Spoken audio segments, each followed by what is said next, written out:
What's going on, guys? Cedric here. I'm reporting to you today from Santa Cruz, Bolivia. So in this video, I wanted to share with you guys my experience at the border here in Santa Cruz for obtaining a visa. Now, I flew in here from Miami, Florida, straight to Santa Cruz, and I didn't have time to apply for a visa ahead of time. That is an option before I get into all the other details. But know that that is an option. You can visit an embassy in the States, a Bolivian embassy in the States, and apply for your visa there. Or you can mail in your application. It takes a few weeks for you to get an approval or denial letter. Unfortunately, in my case, I didn't have those 3 weeks, so I had to come with as much documents as I could so I could obtain the visa on site at the airport here in Santa Cruz.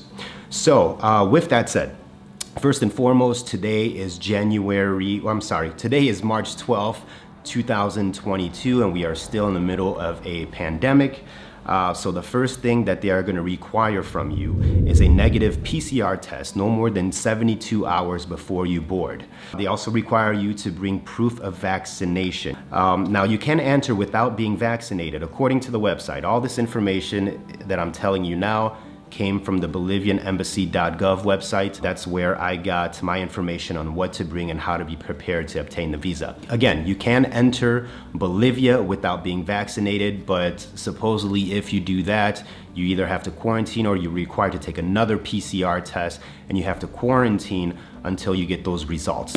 For me, I am fully vaccinated, so didn't have an issue with that. They just required a negative PCR test. They did check for my negative PCR test before I boarded, and they asked for it again once I arrived.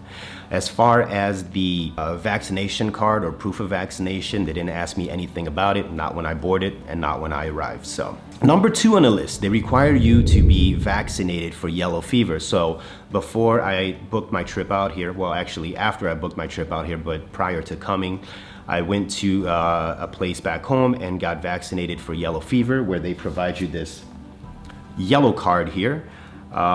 But again, this was one of the things that they did not ask for upon arrival. They didn't ask me anything about, yellow fever vaccination or my card. So next thing on the list will be your passport photos. According to the website, they tell you to come prepared with 2 passport photos, which is what I did.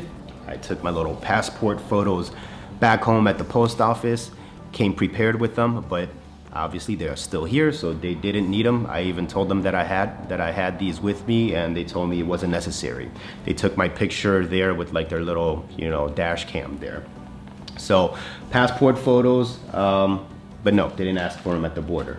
Next thing on the list is bank statements. So according to the website, again, they ask for you to come prepared with printed out bank statements. They want, I guess, to make sure that you have money in the bank and back home for whatever reason, maybe as a reason that you're gonna go back, or just to make sure in case things happen here that you have reserves. So I printed out my bank statements, came prepared. Again, another thing that did not ask for when I arrived at the border. Next up, round trip tickets. Now, they did ask for this when I arrived at the border. They want to make sure that you have a flight in and a flight out. So they did ask me for proof of round trip tickets, which I provided for them because I had booked my trip ahead of time. So yeah, I had no issues, provided them with my proof of my round trip tickets, and I was good to go there. The other thing they're gonna ask for is proof of hotel reservation. They wanna make sure that you have a place to stay here, and if you're not staying in a hotel and perhaps you're staying with friends or family, they're gonna ask for addresses. Now, when they asked me for proof of hotel reservations, I showed them my bookings for this hotel here, which is the Alfonsina Boutique Hotel in Santa Cruz. But I didn't show them, they didn't ask for my other bookings for the rest of my trip, because I'm staying here very briefly in Santa Cruz and then we're off to Uyuni. So I just had to show them my reservations for this hotel here in Santa Cruz, and that was enough for them. Next up, again, according to the website, they require you to have travel insurance for your entire stay here. Along with your travel insurance, they want to make sure that that travel insurance covers you for anything COVID related, if you have to be hospitalized due to COVID or anything of that nature. So I booked travel insurance through an agency back home, and I made sure that I was covered for COVID. They sent me a form, which I can show you here. Yeah, so they sent me a form that clearly states that I am covered in case of anything COVID related. But again, they didn't ask me for anything about travel insurance. They didn't ask me for proof of coverage or anything of that nature. So had it ready, but they didn't ask for it. Couple of last things that they tell you to be prepared with. One of them is a photocopy of the photo page of your passport, a color copy of that. So I came prepared with that, scanned my passport. Again, they didn't ask for it. I think they took pictures. I saw the gentleman taking pictures of it on his cell phone, which was kind of odd, and he was uploading it to something. But again, they didn't use the copy of my passport pages. Last but not least, $160 US cash. Now, this is very, very, very important. Make sure that when you bring $160 cash, that you don't have the slightest tear in those bills. They do check for tears in the bills, and I made sure before I even took off for this trip that I had the crispiest bills.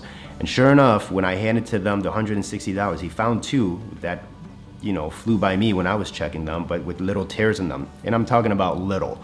So luckily for me, I had some other bills with me, so I just, you know, changed them out. But if you're only gonna bring 160 bucks, just make sure that they have no tears whatsoever, because the last thing you want to do is going to be, you know, scrambling around the airport trying to, you know, find an ATM or something of that nature to get a couple more bills. So yeah, look, that was my experience of obtaining a visa here on site in Bolivia at the Santa Cruz airport, flying in from Miami.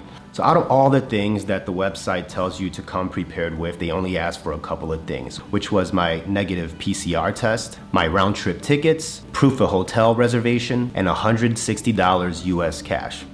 And that was it. So folks, this was simply my experience. I would still recommend to be prepared with all the documents that they do tell you that are going to be required for you to obtain a visa. Just because they didn't ask me for them doesn't mean they're going to not ask you for them. So I would say do come prepared with everything that they ask for, and go from there. It doesn't hurt to have them, but if you don't and they ask for them, it could put a halt in your travel plan. So folks, if you enjoyed the content of this video, please consider subscribing to the channel. I would highly, highly appreciate it. Until the next one, folks, this is Cedric, and I am out.